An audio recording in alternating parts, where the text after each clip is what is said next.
Hey everyone, this week we have a special Thanksgiving treat for you from two amazing members of our team. Before they joined us, they were already creating incredibly rich audio stories on their own.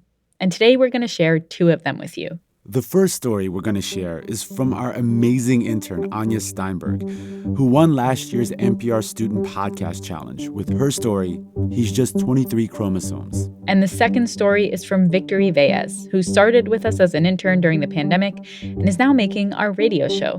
He recently helped produce a series for Montana Public Radio called Throughline. The series is about what wildfire means for the West, for our planet, and for our way of life. We really hope you enjoy these stories. And thanks to Anya, Victor, and the rest of the Throughline team for being such fantastic people to work with every single week.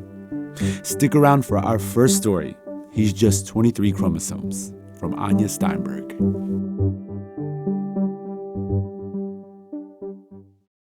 Support for NPR comes from Newman's Own Foundation, working to nourish the common good by donating all profits from Newman's Own food products to charitable organizations that seek to make the world a better place. More information is available at newmansownfoundation.org.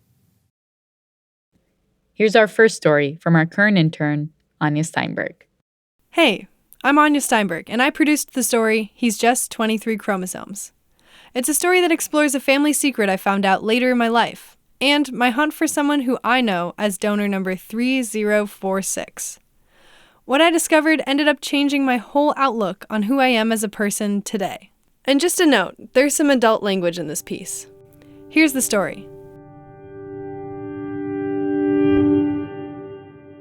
Hi, I'm Anya, and today I'm going to tell you the story of an immaculate conception. It didn't happen in the Bible. It happened on my mom's lunch break, in a sterile room. What my mom likes to say about it is this: I fucked a syringe, and then I had 2 kids. Me and my younger brother, Ari, were products of artificial insemination. We're from the same donor, who my mom and dad picked out online. There was only one cryobank in all of Minnesota. We went to them, and there were no Korean donors. I went back and called... Why did you want a Korean donor specifically? Well, because Dad was Korean. You couldn't just have any old Asian? No, we weren't going to have... No. They ended up going through a cryobank in California, where they chose donor 3046. He was a medical student at Stanford, with good grades. Or so I thought. And I swear to God, I thought we picked the doctor. Last year was the first time I tried finding my sperm dad in the cryobank's database. I typed 3046 into the search bar and immediately had to call my mom. And we picked the jazz musician, and then I remember when you guys said that to me, you and your brother, that we decided to go with the artist. It was like, well, you're an artist, and you're Korean, and he's an artist. That'd be cool. The cryobank gives limited information that you can access for free. Reading through his files, my mind was spinning. My brain couldn't keep up with my eyes. I was like, 165 pounds, medium tan skin, born in Seoul, Korea. Plays trumpet. Outgoing. Dreams of directing a major motion picture. I was shook. I had this identity crisis, like, who am I? My dad was supposed to be this straight-laced, studious guy, captivated by the intricate systems that make up the human body. And that made sense, because I liked systems too, just bigger ones. I was on track to become an ecologist. I was contemplating PhD programs and research conferences.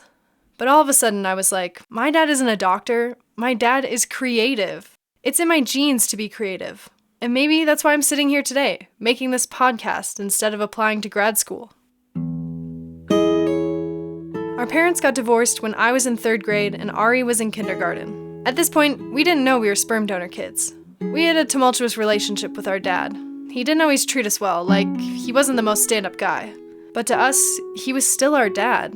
So despite the hard times, we kept trying to make it work. And that's the way our dad wanted it.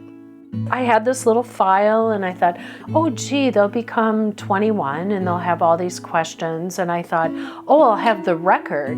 But then your dad burned all the records. It was super important to me that at some point we have to tell these kids. Now, your dad never wanted to.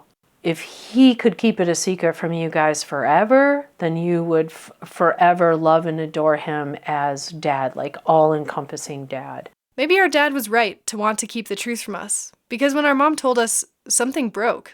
When Ari found out about donor dad, he said he was relieved. Like, my perception just changed from, like, I felt like since I was his son, I owed him something. But, finding out that you're not really related to this dude, I just felt like that was a relief off my shoulders. Because I could just be like, all right, fuck this guy. But yeah, I just feel like it just, gave me relief because it was kind of like my exit ticket. Sometimes I wonder if, when the truth was revealed, our dad felt relieved too. The charade was up.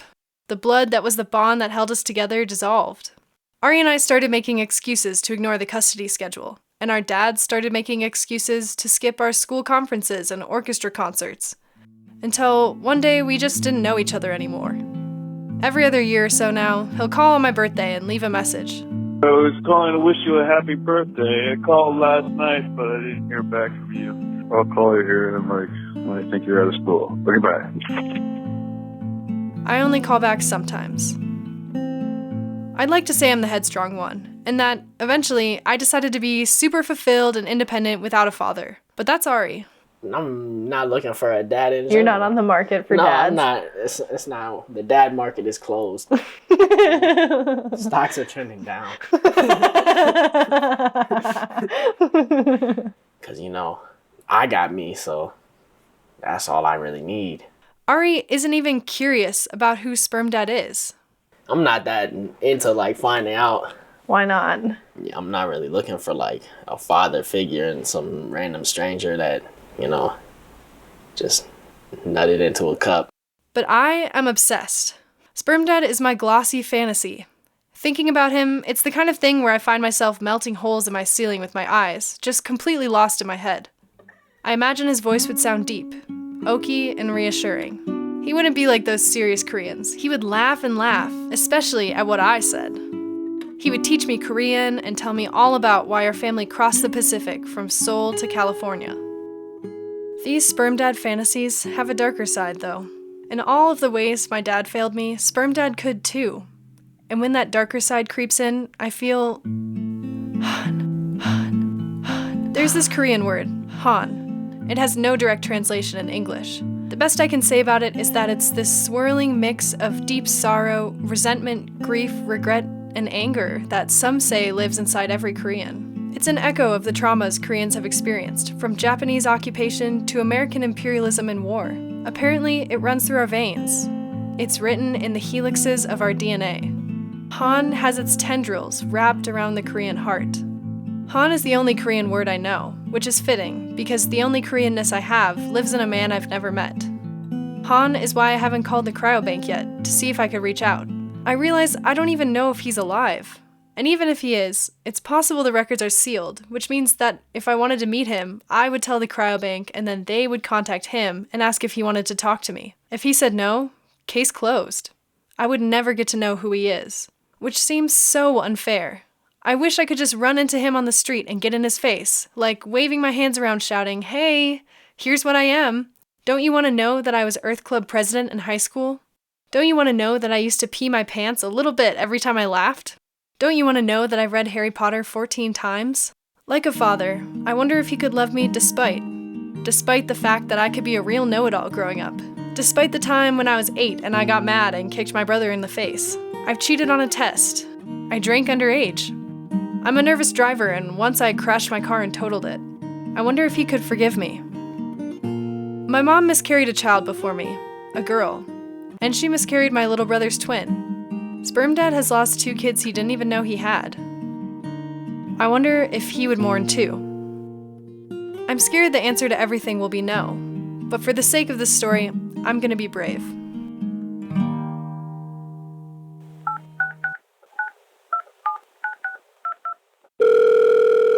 Thank you for calling California Cryobank, a Generate Life Sciences company. If you are a new or existing donor sperm client, press 1. That was He's Just 23 Chromosomes from our fabulous intern, Anya Steinberg. Her friend Dan Archibald wrote all the music. Stay tuned for our second story right after this break. This message comes from NPR sponsor Capital One. With Early Paycheck, you can get your direct deposit up to 2 days earlier. And with no fees or minimums on checking and savings accounts, banking with Capital One is the easiest decision. Terms apply. See CapitalOne.com/bank. Capital One N.A., member FDIC. Next up is our second story. It's from Throughline producer Victor Yvellez. Fun fact, Victor would love nothing more than to go on Joe Rogan and talk about this piece. So Joe Rogan, if you're listening, you should have him on your show. So without further ado, here's an amazing episode from the series Fireline, produced by our very own Victor Yvellez. Hey, I'm Victor Yvellez, and I helped produce the Montana Public Radio series Fireline. Wildfire is a part of life across the western United States. By just about every measure, wildfires are becoming bigger, hotter, and more devastating. But it's really important to keep in mind that fire is normal. Forest health in many ecosystems depends on fire. Fireline is about our long, complicated relationship with fire and what wildfires mean for our planet and our way of life. And today, we'll be sharing the 4th episode from the series, The Gift of Fire. It's a story about bringing fire back to the landscape and how Indigenous knowledge of fire and its role was suppressed with the arrival of European settlers. As climate change leads to more severe wildfires, Indigenous groups across the country are working to bring back their tribal relationships with fire. Today, you'll hear the story of the Confederated Salish and Kootenai tribes in northwest Montana and their attempts to revive that relationship. I, along with our executive producer, Nick Mott, reported, wrote, produced, and edited the series. And here's the creator and host of Fireline, Justin Engel. Hope you enjoy it. I met father and son, Tony Incashola Jr. and Tony Incashola Sr. in the height of fire season last year. We met in a lush, peaceful forest of widely spaced trees in the foothills of the rugged Mission Mountains on the Flathead Reservation just north of Missoula. The reservation is home to the Confederated Salish and Kootenai tribes. This is a tiny sliver of the tribe's ancestral land. More than 20 million acres in Montana, Wyoming, Idaho, and British Columbia, they've inhabited for at least 10,000 years. You're going to say something first? No, you're going to start? They wanted to interview you. I'm just along for the ride. We'll just call these two Junior and Senior. They're both tribal members, and they took me to this particular forest to tell me about a big experiment here that shaped what the forest is today. Junior's the head of forestry for the tribes. He's wearing a trucker cap, a bright blue athletic t-shirt, and cargo pants, with a little burst of a goatee on his chin. How did you get into this work? Just as a kid, I lived here, so this is what I do. I come to the woods all the time. I hunted, I fished, I gathered, I recreated, hiked. Back when Junior was a kid, tromping around the woods, this forest looked a lot different than it does today. This spot is called the Jocko Prairie, named after the nearby Jocko River. But back then, the place looked more like a jungle than a prairie. Very dense looking, very tight, slow growing, a lot of competition, ton of stems per acre. This, a congested swath of ponderosa pine, is a forest type where fire suppression has played a major role in the buildup of fuel. Just like in the rest of the West, fire in this area was treated as an enemy for about a century. Without periodic flames, little baby trees and other undergrowth grew and spread, clogged the place up. To add to the mix, cattle were grazing through here. You'd have to watch where you step, for one thing. That's Senior. He has well-kept white hair and glasses, and a collection of pens in the chest pocket of his polo shirt. Junior grew up following his dad around the woods, watching and learning from him. And today, when Senior starts to talk about this place and what it means to the tribe, Junior mostly stands back and lets Senior lead. You know, I had the opportunity and fortunate enough to be born and raised in a time period probably the last generation of elders that really understood the traditional values of who we are as a people, and also the last ones that that actually lived that way. For almost 5 decades, he's been working for the Culture Committee here to keep traditions and knowledge alive that could otherwise slip through the cracks. I still learn something new every day from my elders, and it's something that education like that is a lifetime thing. It doesn't just come and go. You're not born, you go to school, you get a degree, and this and that, and it's over. No, education continues on and on. Senior's education about fire started when he was a kid, looking up to his grandma. He remembers seeing the smoke in the mountains after a summer thunderstorm. She looked at that smoke and told him that it wasn't something to be feared, that soon there would be new growth and new life there. She was adamant, a supporter of fires, knowing that she said the Creator is cleaning his room. And it wasn't just fires off in the mountains. We all have our favorite camping spots, our favorite hunting areas. Well, when I was growing up, it's no different. And in those areas, the first thing we do is to get there. My grandma, who was the head in charge of camp, she would select an area. She said, we're going to camp. This is our camp. My dad and my brothers and I, first thing we would do was clear it and burn it. Burning the land would prepare it for hunting and for harvesting. You can kind of think about it as a garden. You know, a gardener out there taking care of his garden. You know, you got to weed it, you got to do things. Well, the bigger garden here is fire is used. That's the role of the fire. Comes in and cleans it out, and in some areas it needs help. Looking back even farther, certain members of the tribe had a very special relationship with fire. They understood its behavior, how it would interact with upcoming rain or snow, and how it could rejuvenate the landscape. They had what they called fire makers. In our language, they called them supaham, which is kind of a firebug fire maker. There were several of them that would study, would understand the environment, the growth, the different things. These people were the ones that set the fire. They knew when, they knew where, they knew the weather, and they were the ones that would set the fire. He tells us more about that childhood camping spot. It was along a river in northwest Montana. What is now the Flathead River. It used to be called the Pend Oreille River, which was after the Upper Kalispel people. The Pend Oreille are actually Kalispel, Kalispe, in our language, Kalispe, which means people of the camas. That plant, camas, is an important one to know.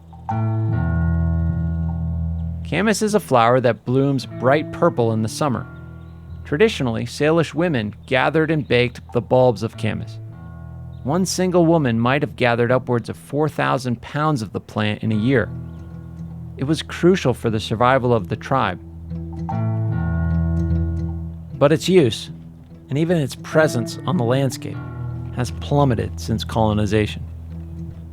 Here in the Jocko Prairie, let's rewind just 10 years, and the place is covered in cow patties. It's an overgrown jungle, a far cry from what it once was. You know, our elders have always said that there was camas in this area, but nobody believed it because they couldn't see it. Elders and others in the tribe took note of the damage to the ecosystem. They said something has to be done. They can't go camping in their spots. They can't do recreate in their spots without stepping on some cow shit or drinking water anymore. They have to bring water because of that. That's when they started thinking and started hammering our tribal leaders about what's necessary. So, what was necessary?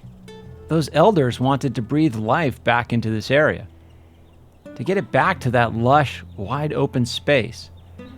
But doing so meant bringing fire back to the landscape. And that's no easy feat. We'll go back to Junior and Senior in a bit.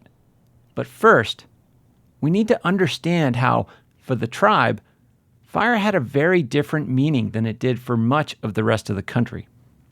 When Jermaine White started thinking about those two different meanings, I saw this extraordinary collision of cultures that occurred historically.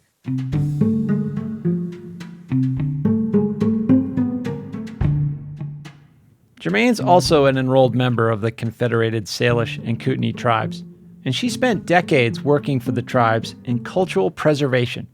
And she got thinking about the tribe's relationship with fire while working on a project about tribal place names, as in what areas are called. There are oftentimes names that come from coyote stories that tell about the making of places. So the creation of this landscape. They talk about resources that are on the land, or they talk about landforms. So this is some of the oldest memory of tribal people that our elders have carried from their ancestors and then have passed on to their children.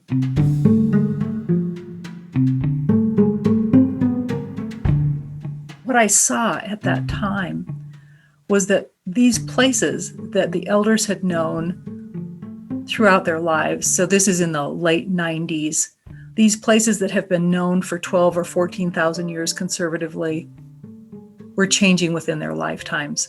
There was development, infrastructure, there were roads, there was all kinds of change that had occurred, but how did the landscape change so profoundly? As she talked to elders about how the land used to be, she started to realize that the cause of all that change wasn't just development.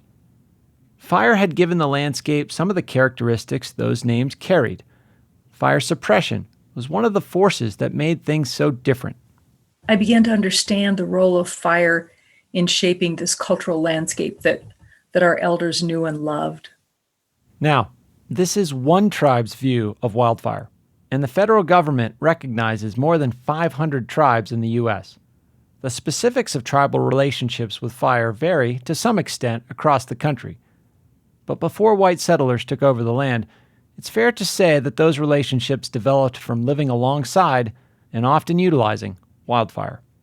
But as the U.S. government confronted tribes, it corralled native people into reservations, killed them, forced them into boarding schools, and outlawed traditional ceremonies and practices. As this mission to suppress indigenous culture gained steam, very different ideas about fire took hold. I also began learning about the early history of visitors and strangers that came to this landscape, and how many of them came from Europe, from a Christian background and a built environment where fire was not considered a gift. You know, we can think about the fires of hell or the destruction of residential fire.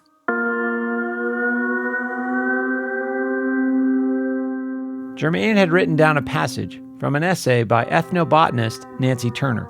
And she said, quote, "It's ironic that the landscapes so appreciated by the early explorers and colonists actually were created by the very fires they feared and disliked."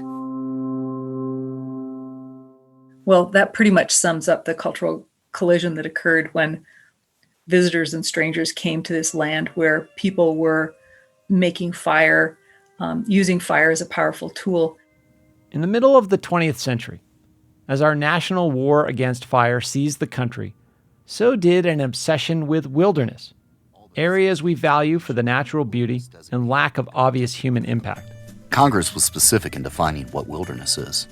The Act states This is from a U.S. Fish and Wildlife Service video about the Wilderness Act, which passed in 1964. A wilderness, in contrast to those areas where man and his works dominate the landscape, is an area where the earth and its community of life are untrammeled by man, where man himself is a visitor who does not remain. Let me say that again. Combined, the areas designated as wilderness in the U.S. are bigger than the state of California. In wilderness, you can't run a chainsaw, or drive a car, or build a road. You can see the intent of the word untrammeled in the Wilderness Act. These are areas where humans do not direct what goes on in the environment. It is the forces of nature that affect the environment. The Act goes on to define wilderness. This idea of wilderness, of land untouched by human hands, erases the long history of humans living in and shaping those ecosystems.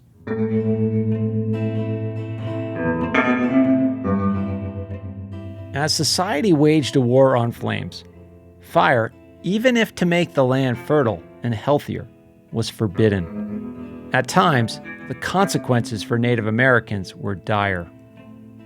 Germaine tells me about a newspaper account from Missoula in 1875. The beginning of November of that year, 183 lodges of Pend Oreille Indians were crossing the Rocky Mountains in the northwest corner of the territory. They were traveling east on a buffalo hunt when 2 of them were shot and killed by, quote, the officers of the International Line for setting a fire on the plains.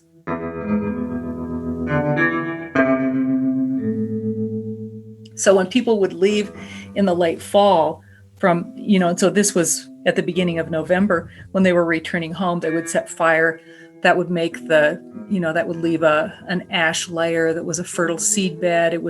The next year, the grasses would be green. It was a way of restoring and maintaining the landscape. Pretty powerful disincentive to continue your cultural practices when you're shot and killed.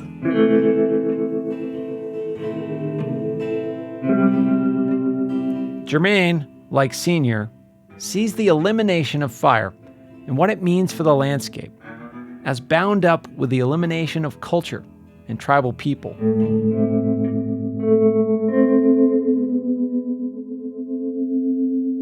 In the absence of fire, native flora tribes relied upon for millennia have been overtaken and replaced by encroaching grasses, weeds, and other plants.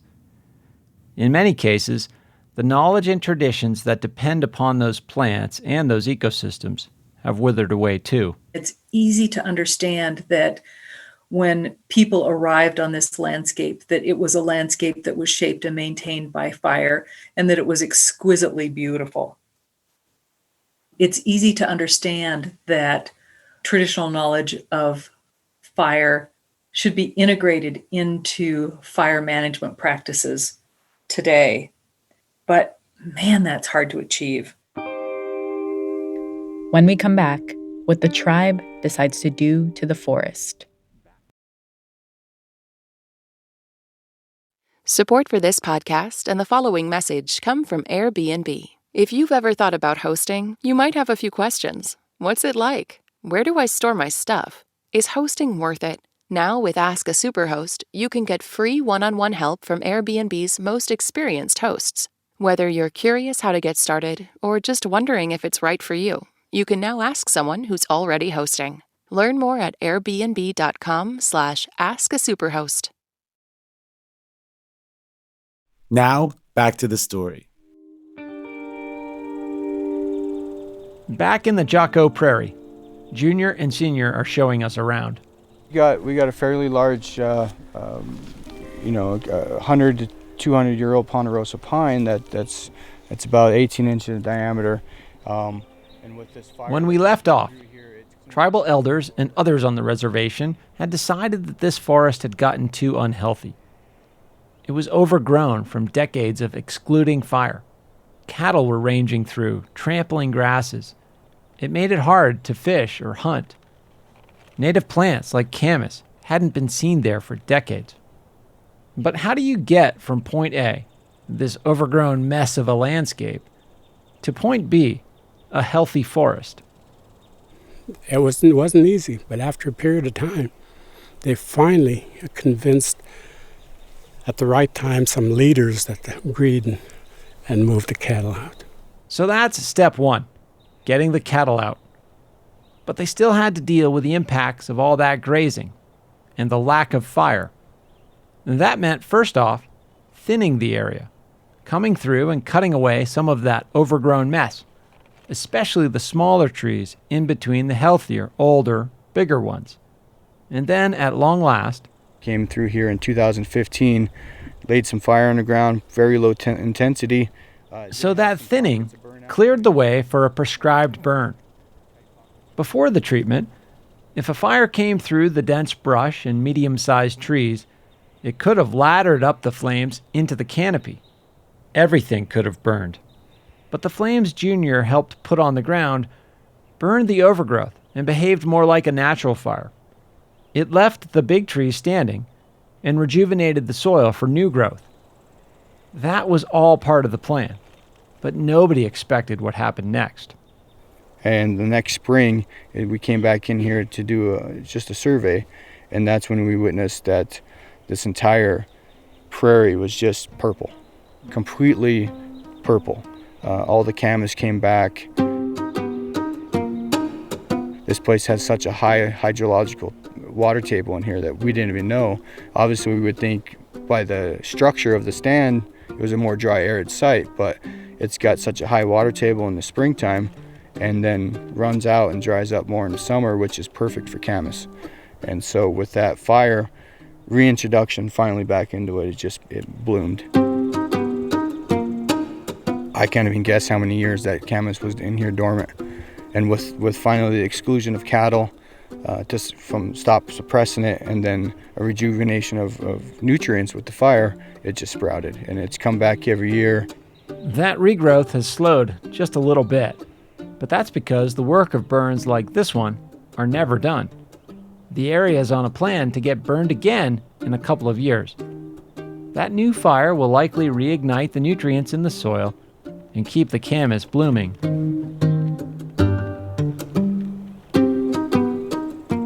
There's been really a shift of recognition of us or native tribes nationally, regionally, using fire and seeing the benefits from it, for sure.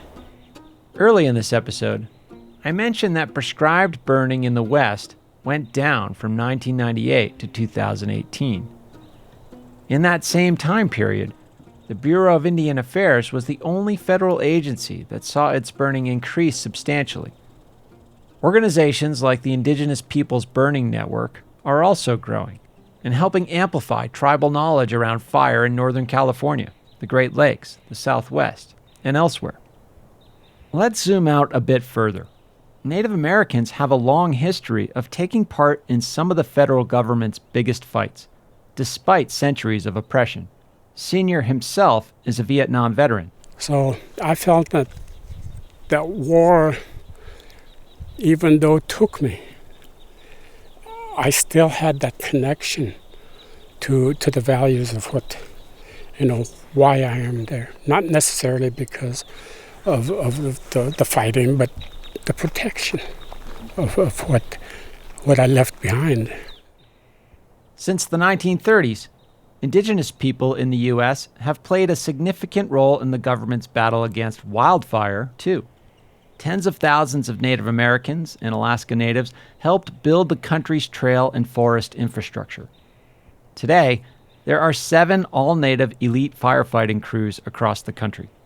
And in spite of all the deep cultural connections to fire, intentionally setting fire to reservation land still presents many challenges. Here in the Jocko Prairie, Junior explains. There's still ways to go. Obviously, our forests aren't where we want them to be yet, and we're still striving to do that. We burn 3,000 to 5,000 acres a year. I'd love to see us burn 7 to 10, Burning that much more land on the reservation, or burning a bunch more land anywhere else in the country, means building relationships with communities in the area, who have to decide that having small amounts of smoke in the skies in certain times of the year beats out choking on smoke if a massive fire erupts. Junior says the tribe's forest management philosophy is based on using fire, not just suppressing it. I see our forests coming back to a more natural state where burning will be more acceptable. But I think going forward, there is an opportunity someday to really let fire play more of its natural role. It's just a matter of, I think, using our knowledge and our tools properly, and we'll get there. Our tools of knowledge are our tools of the gifts that were given to us, the fire, whatever. Just learn how to use them, and we'll get there. Senior used this language a lot. Gifts. He says plants, animals, everything here is a gift to the earth, fire included. Junior sees it the same way. It's not only a gift to us, but it's more of a gift to the land. You know, that's how I've always looked at it. It's a recognition that it's a gift to the land. Junior says this open area could slow or even stop a raging fire. But fire resilience is just one small part of the bigger picture. I mean, just speaking on Camas specifically, that practice and that gathering in here was absent for 100 years, I'd have to say. With the fire now, that practice can begin here. Cultural events can come back here. That teaching of that lost tradition in here can happen again. Not just with Camas, but when Camas comes back, other stuff comes back. It's not just one community, one plant. It's multiple things that start to happen. You know, as we open this stand-up, elk come in more. And as that happens, hunting happens more. Gathering of Camas happens more. It's not just focusing on one goal. It's a goal of all the ecosystem here.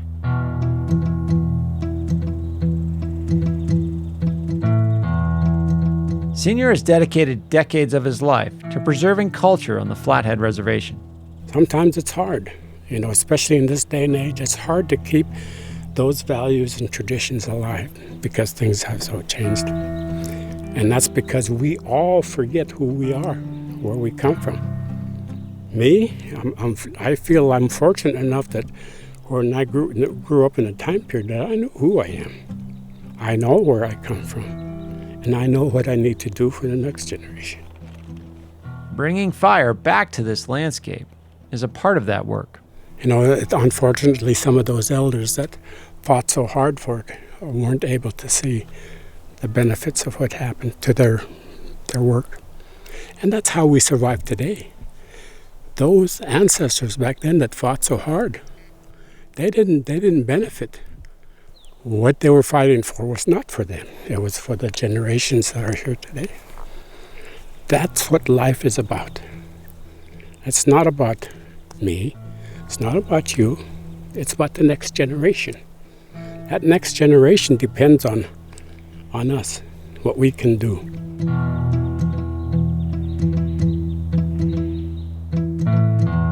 I think this is a good example of the tribes.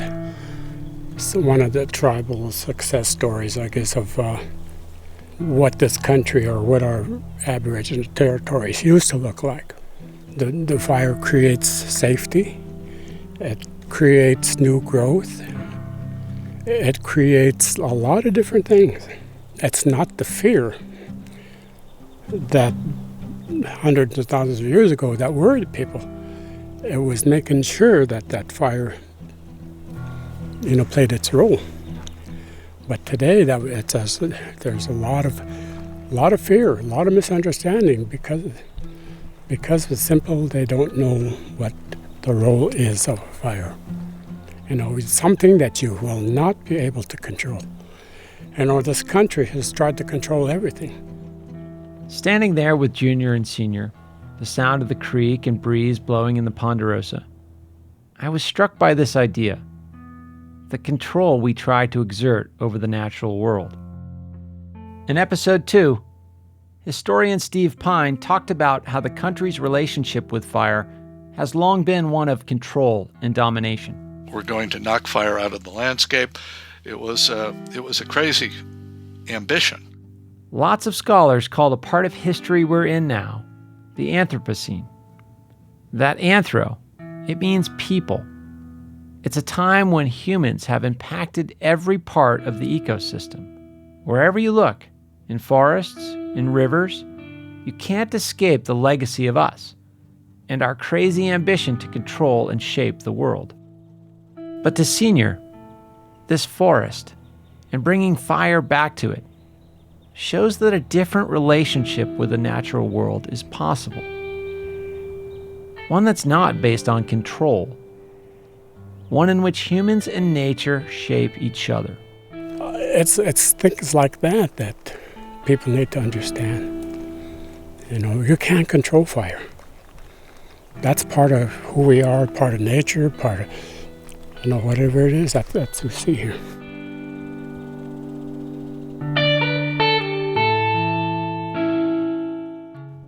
That was an episode from the Fireline podcast. Big thanks to our own Victor Yvellez, who helped produce and edit that series for Montana Public Radio. And thanks to our current intern, Anya Steinberg, for her story, He's Just 23 Chromosomes. And if you have an idea or like something you heard on the show, please write us at throughline@npr.org or hit us up on Twitter at throughlinenpr. Also, we want to hear your voice on our show. Send us a voicemail at 872-588-8805 with your name, where you're from, and the line, "You're listening to Throughline from NPR." And we'll get you in there. That's 872-588-8805. Thanks for listening.